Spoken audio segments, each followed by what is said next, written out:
This is how you do a cool whip pan transition inside After Effects. Got my 2 clips on the timeline of a basketball player. Right click, new, adjustment layer.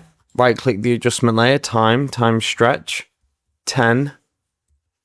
Gonna move the adjustment layer to where the 2 clips cross. In the effects and presets, search for an effect called offset and apply that to the adjustment layer. And then also fast box blur. I'm gonna keyframe shift center 2 and the blur radius.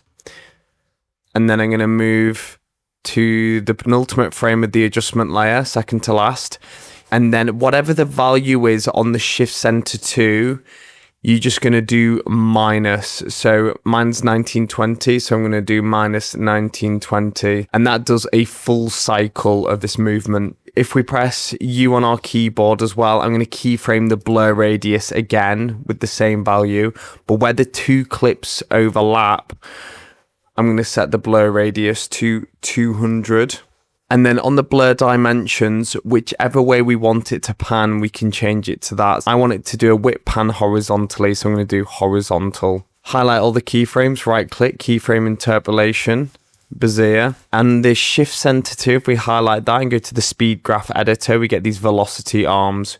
Drag them both down. And then we're just going to make a sharp camel hump, so it goes from slow to fast in the middle like this. And voila, a seamless whip pan. If you found this tutorial helpful, then subscribe to Astrella for daily After Effects.